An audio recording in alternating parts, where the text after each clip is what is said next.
20 محرم الحرام یوم وصال ہے عاشق رسول جی سید المؤذنین مؤذن رسول حضرت سیدنا بلال رضی اللہ عنہ جی وہ کیسے عاشق تھے؟ نام کے عاشق تو بڑے ہیں، چوری کھانے والا مجنون کے، ہم بھی عاشق رسول ہیں، لیکن جب امتحان کا مرحلہ آتا ہے تو پیچھے ہو جاتے ہیں۔ امتحان کیا ہوتا ہے کہ رسول پاک صلی اللہ علیہ وسلم کی سنت پاک کا معاملہ آ جائے، آپ کی ناموس کا معاملہ آ جائے تو یہ پیچھے ہٹ جائے چوری کھانے والے مجنون۔ تو عاشق سچا وہ ہے جو میدان میں ثابت کرتا ہے۔ تو حضرت بلال سچے عاشق تھے، جی مارتے تھے وہ کافر، بڑا پیٹتے تھے، تختی ریت پر لٹا دیتے تھے اور اوپر پتھر رکھ دیتے تھے کہ پیروں بھی بدل نہ سکے۔ تو اس عالم میں بھی تفتی ریت تے کلمہ پڑھیا۔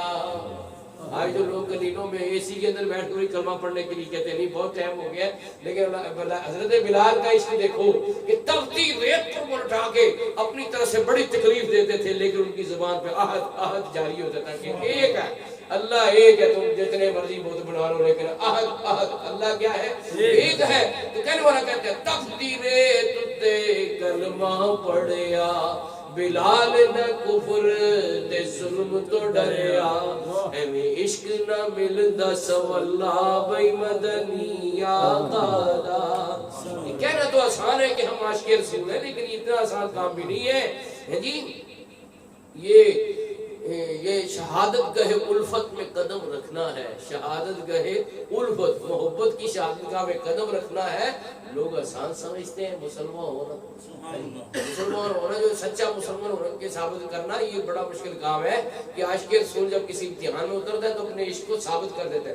ایسے کئی لوگ جو ہے نا وہ ڈیویٹ کرنے والے ہوتے ہیں، ڈیریل کرنے والے ہوتے ہیں، انہوں نے کان پھڑنے کی کوشش کی کہ بلال تو کہتے ہیں میں سچے دین میں آگے، جب پہلے دین میں تھا جو بت پرستی کا دین تھا وہ جھوٹا دین تھا، تو سچے دین میں آیا، رب کے دین میں آیا، جس نے دنیا کو بنایا اس کے دین کو تم نے قبول کیا ہے، تو اب تو تجھے کوئی آسائش ملنی چاہیے، کوئی سہولت ملنی چاہیے، کوئی آسانی ملنی چاہیے۔ اس کی بجائے تو پہلے سے بھی زیادہ تک پہلے تو اپنے مالک کا بڑا چہیتا غلام تھا، وہ تجھے تیرا بڑا مطرف تھا، تیرا بڑا بدعا تھا، لیکن اب وہ بھی مارتا ہے، لوگوں سے بھی مرواتا ہے۔ تو یہ کیا معاملہ ہے؟ تجھے تو اور عروج ملنا چاہیے تھا کہ سچے دین میں آ گیا تو عروج ملے تجھے، اور طاقت ملے، اور بلندی ملے، اور رتبہ ملے۔ ظاہر میں یہ تو بڑا وسوسہ تھا، لیکن آپ نے کیا جواب دیا؟ فرمایا جب تم برتن خریدتے تو ٹھونک پہ جا کے دیکھتے ہو کچا ہے کہ پکا، تو میں بھی رب کے دین میں داخل ہوں، میرے امتحان ہو رہے ہیں کچا ہے کہ پکا ہے، تو میں بھی ثابت کر کے دکھا رہا ہوں کہ میں کچا نہیں ہوں، میں پکا ہوں۔ جی تفتی ریت تے کلمہ پڑھیا، بلال نہ کفر تے ظلم تو ڈریا، ایویں عشق نہ ملدا صلی بھئی مدنی آقا۔ عبداللہ بن جدعان کے غلام تھے تو بکریاں چراتے تھے، تو حضور پاک صلی اللہ علیہ وسلم ایک دن تشریف فرما تھے غار میں، یہ آپ کے قبول اسلام کا سبب بیان ہو رہا ہے۔ تو آپ سرکار نے فرمایا کہ ایک بکری سے ہمیں بھی ذرا دودھ دو کے دو۔ انہوں نے کہا جی سارے ریوڑ میں چونکہ خشکی کا عالم ہے تو سارے ریوڑ میں ایک ہی بکری ہے، اس سے تھوڑا سا دودھ اتنا نکلتا ہے کہ میں سارا دن جو چراتا رہتا ہوں تو میرے لیے ہوتا ہے، بس آپ نے لاؤ وہی بکری لے آؤ۔ بکری لائی، سرکار نے نگاہ کرم فرما دی، تو جس طرف اڑ گئی دم میں دم آ گیا، اپنی جان میں جان آئی، وہ بے جان بکری تھی، جس طرف اٹھ گئی دم میں دم آ گیا۔ اس نگاہ عنایت میں نگاہ عنایت پر اس کے تھلوں سے بھر گیا۔ اب دستے مبارک لگایا تو ہاتھ جس سمت اٹھا غنی کر دیا، موج بحر سماحت پہ ناخن سنا، نعرہ تکبیر، نعرہ تکبیر، نعرہ رسالت یا رسول اللہ، نعرہ رسالت یا رسول اللہ۔ تو پھر سرکار نے وہ برتن بھر کر جو ہے آپ نے خود نوش فرمایا، پھر دوسری دفعہ دوہا تو ابو بکر صدیق کو عنایت فرمایا، پھر تیسری مرتبہ دوہا اور کناروں تک برتن بھر گیا، حضرت بلال کو عنایت فرمایا۔ تو آپ بڑے متاثر ہوئے، کہاں کہ تھوڑا سا دودھ نکلتا تھا، کہاں ان کا دستے مبارک لگا، تو تین برتن تین مرتبہ دودھ سے بھرے گئے ہیں، تو بڑے خوش ہوئے۔ رسول پاک صلی اللہ علیہ وسلم نے ان کو قبول اسلام کی دعوت، ہر ایک کو، یہ نہیں کہ غلام ہے جی یہ مسلمان ہو نہ ہو خیر کوئی بات نہیں ہے، بڑے بڑے رئیس مسلمان ہونے چاہیے، نہیں، وہ ان کو بھی دعوت دی ہے، لیکن غلام کو بھی دعوت دی کہ کلمہ پڑھو، آپ کلمہ پڑھ کے دین اسلام میں داخل ہو گئے۔ اور جرأت کا عالم یہ ہے، اور بت پرستی سے نفرت کا عالم یہ ہے کہ ایک دن خانہ کعبہ کے اندر داخل ہو، وہاں بت پڑے ہوئے تھے، تو بتوں کو چانٹے بھی مارتے ہیں، تھوکتے بھی ہیں ان پہ۔ کافروں نے منظر دیکھ لیا کہ یہ غلام جو ہے ہمارے بتوں پہ تھوک رہا ہے۔ حضرت ابراہیم علیہ السلام کی سنت پہ عمل کر رہے تھے کہ یہ بتوں کے پیچھے لوگ لگے ہوئے ہیں، بتوں کو سجدہ کرتے ہیں، ایک اللہ واحد کو بھولے ہوئے ہیں، اس کی یہ اس کی پوجا پرستش سے جو اپنے دین دنیا کو برباد کر رہے ہیں، تو آپ تھوک رہے تھے ان پہ، تو پیچھے لگ کے ابو جہل بھی، امیہ بن خلف، آپ دوڑے اپنے مالک عبداللہ بن جدعان کے گھر پہنچے، تو انہوں نے کہا مسئلہ کیا ہے؟ عبداللہ بن جدعان نے کہا کیا مسئلہ ہے؟ انہوں نے کہا جی آپ کے غلام جو ہے وہ اس نے بڑی گستاخی کی ہے بتوں کی، اس وجہ سے ہم اسے سزا فرمایا۔ عبداللہ بن جدعان نے کہا کہ میرے تو 100 غلام ہیں، کون سے غلام سے تمہیں شکایت ہے؟ انہوں نے کہا وہ اندر گیا ہے۔ انہوں نے کہا یہ تو بڑا اچھا غلام ہے، یہ تو بہت بکریاں بڑی ذمہ داری سے چلاتا ہے، تو میں چلو میں یہ آپ اس پر کرتا ہوں جو مرضی کرو۔ اس کے بعد وہ ظلم کا سلسلہ شروع ہوا امیہ بن خلف کا، کہ جو آپ نے سنا ہی ہے کہ گلے میں رسی ڈال کر بچوں کے ہاتھ میں پڑا کے مکے گلیوں میں گھسیٹتے پھرتے تھے، اور تپتی ریت کے اوپر لٹایا جاتا تھا، مارا جاتا تھا۔ امیہ بن خلف مارتے مارتے تھک جاتا تو لوگوں کو کہتا اب تم مارو اس کو، کہ کیسے یہ باپ دادے کے دین کو چھوڑ کر نئے دین میں کیوں داخل ہوا ہے۔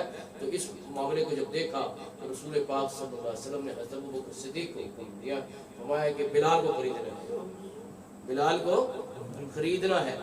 تو آپ نے کوئی مشورہ نہیں کیا، ٹھیک ہے۔ امیہ بن خلف سے مشاورت ہوئی، اس نے کہا کہ جی اپنا غلام جو ہے آپ کا وہ آپ ہمیں دیں، اس سے زیادہ طاقتور غلام ہے، زیادہ کام کر سکتا ہے۔ فرمایا ٹھیک ہے۔ انہوں نے کہا جی 32 اوقیے سونا، یعنی 5 اوقیے سونا جو 32 تولے بنتا ہے۔ اب 32 تولے آپ اس سے دور کے حساب لگا دیں۔ انہوں نے کہا 32 تولے سونا بھی ساتھ دو۔ آپ نے کہا چلو یہ بھی ٹھیک ہے، سودا ہو گیا۔ حضرت بلال کا ہاتھ پکڑا تو حضرت ابوبکر صدیق نے یہ نہیں کیا کہ چلو ادھر بھی غلام تھا تو میرا غلام بھی رہے، کہا نہیں اپنی غلامی میں بھی نہیں رکھوں گا، اسے آزاد کر، آزاد کر دیا۔ کافر بڑے حیران ہوئے اور کہا کہ ہم تو اس پر بھی راضی ہو جاتے اگر آپ 1 اوقیہ سونا جو ہے وہ بھی اس پہ اڑ جاتے نا، تو ہم نے اس پہ بھی بیچ دینا تھا۔ تو آپ تو سنے بڑے زبردست بزنس مین ہیں، لیکن یہ تو آج ہم نے عجیب بات کی ہے۔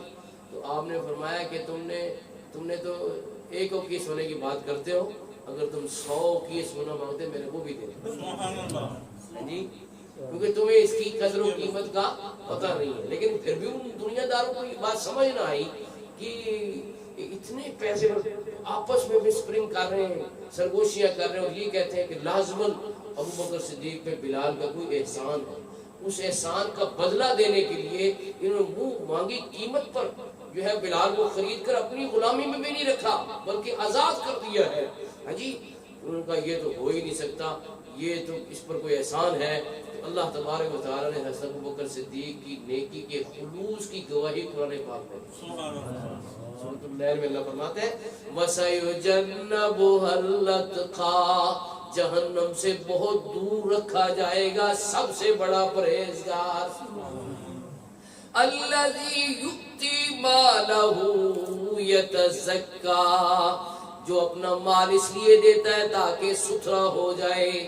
وَمَا لِأَحَدٍ، یہ قرآن پاک کی آیات پڑھ رہا ہوں میں، اور اس میں جو ایک لفظ اتقا ہے اس پر 250 صفحے کی عربی زبان میں اعلیٰ حضرت امام محمد رضا نے کتاب لکھی جس کا نام ہے الظلال الانقا من بحر سبقت الاتقا، اور اس کتاب پر پنجاب یونیورسٹی میں پی ایچ ڈی کی ڈگری دی گئی، ایڈٹ کیا ڈاکٹر اشفاق صاحب نے جو کھاریا کے ہیں، مولانا پروفیسر ڈاکٹر محمد اشفاق جلالی صاحب، انہوں نے اس کو مرتب کیا ایڈٹ کر کے، تو پی ایچ ڈی کی ڈگری لی صرف اتقا کی تفسیر میں اعلیٰ حضرت نے 250 صفحے کی عربی زبان میں کتاب لکھی، میرے پاس موجود ہے، ٹھیک ہے نا جی۔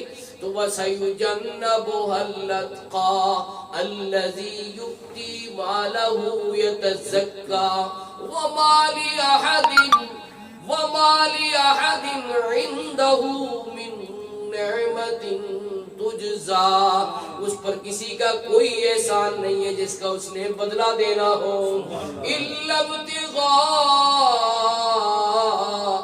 وَجْهِ رَبِّهِ الْأَعْلَى، سوائے اس کے کہ وہ رب اعلیٰ کی رضا چاہتا ہے، رب اعلیٰ کی خوشی چاہتا ہے، اس کی اس قربانی، یہ منہ مانگی قیمت کو ادا کرنا، یہ کسی احسان کا بدلہ دینے کے لیے نہیں بلکہ رب کو خوش کرنے کے لیے۔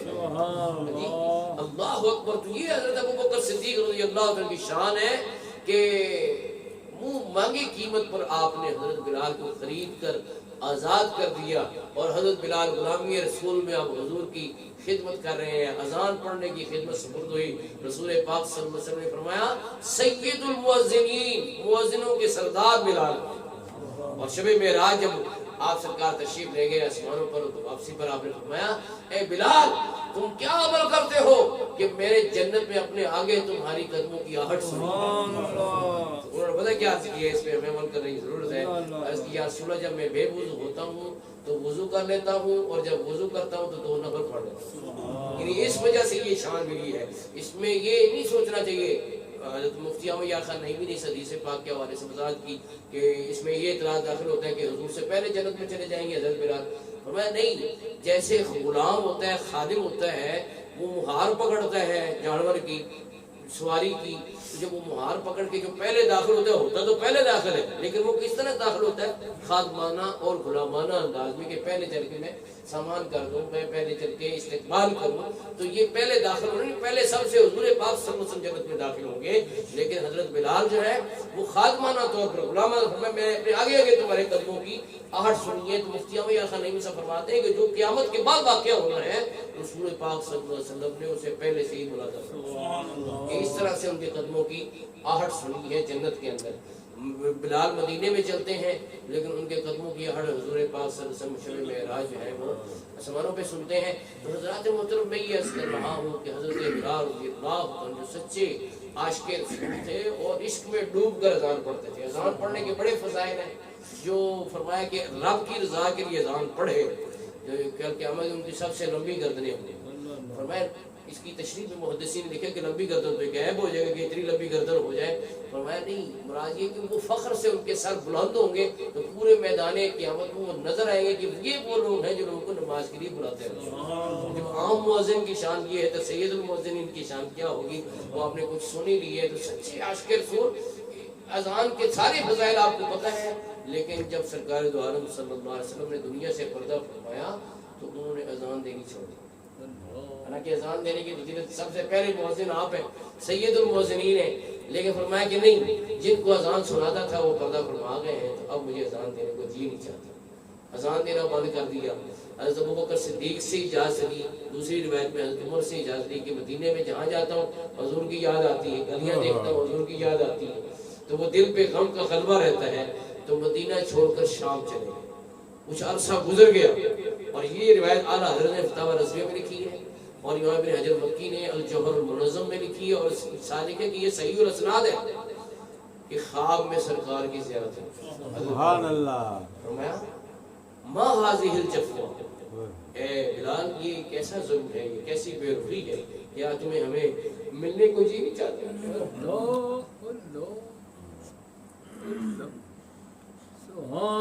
تو بلال اسی وقت جیسے ہی آنکھیں کھلی تو آپ نے صبح کا انتظار نہیں کیا کہ حضور، اور منظروں پر منظریں طے کرتے ہوئے جب مدینے پاک پہنچے تو آپ نے حضور کی قبر مبارک کی زیارت کی، سلام عرض کیا، قبر مبارک سے لپٹ گئے، روتے رہے، اور ہوتے ہوتے مدینے میں خبر پھیل گئی کہ مؤذن رسول آ گئے ہیں، آج ان سے اذان سنی جائے، بڑے عرصے بعد تشریف لائے، اذان سنی جائے ان سے۔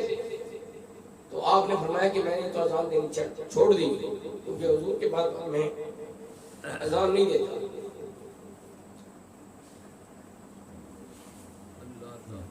حسنین کریمین کو سفارشی بنایا گیا، حضرت امام حسن اور حضرت امام حسین، لوگوں نے ان کو سفارشی بنایا کہ آپ کہیں کہ ہمیں وہ اذان سنائیں جو رسول اللہ کو سنایا کرتے تھے۔ اب جب انہوں نے عرض کیا، انہوں نے فرمائش کی، تو آپ نے کہا کہ آپ کی فرمائش کو میں نہیں ٹال سکتا، تو میں اذان پڑھتا ہوں۔ تو آپ نے اذان پڑھی، اشہد ان محمد رسول اللہ پڑھا، لکھا کہ جب آپ پہنچے تو آپ بے ہوش ہوتے، اور مدینے میں لوگ گھروں سے نکل آئے اور بچے اپنے والدین سے یہ سوال کرنے لگے کہ مؤذن رسول تو تشریف لے آئے ہیں تو حضور کب تشریف لائیں گے؟ یعنی اس طرح لوگ بھاگے مسجد کو کہ وہ آواز آ رہی ہے جو عہد رسالت میں آ رہی تھی، تو حضور بھی باہر تشریف لے آئے، مسجد نبی بھر گئی۔ اللہ اکبر۔ تو اس واقعے کو لکھ کر اعلیٰ حضرت امام محمد رضا رحمۃ اللہ لکھتے ہیں کہ مدینہ منورہ میں یہ غم کا جو منظر تھا، یہ سرکار دو عالم سے پردہ فرمانے کے بعد یہ اس کے بعد یہ دوسرا منظر ہے جس میں اتنی کثرت سے لوگ حضور کی جدائی اور آپ کے فراق کو اور آپ کے چہرے مبارک کے دیدار کی جدائی کو یاد کر کے رو رہے تھے. کیا بچے، کیا بوڑھے، کیا جوان، سب فراق رسول میں اور ہجر رسول میں رو رہے تھے کہ حضور اکرم صلی اللہ علیہ وسلم کے دیدار سے ہم محروم ہیں. حضرت بلال رضی اللہ عنہ کے عشق مبارک کی میں کیا کیا باتیں سناؤں، کیونکہ وقت محدود ہوتا ہے. تو آخری بات یہ ہے کہ جب دنیا سے جانے لگے تو نزع کی کیفیت طاری تھی. تو آپ کی اہلیہ نے کہا واہ حضور، ہائے غم کی بات کہ میرا زندگی کا ساتھی دنیا سے رخصت ہو رہا ہے. تو آپ نے جو بات کی وہ ایک عاشق رسول ہی کر سکتا ہے. تو واہ تعالیٰ واہ ہو، ہاں خوشی کی بات ہے.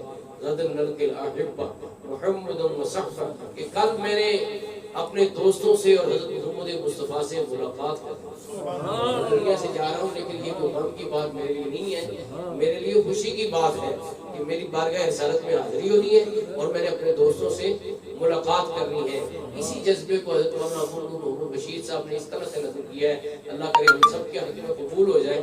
وہ کہتے ہیں قبر میں سرکار آئے تو میں قدموں پر گروں، در فرشتے بھی اٹھائے تو میں ان سے یوں کہوں کہ میں تو پائے نا سے اب اے فرشتوں کیوں اٹھوں.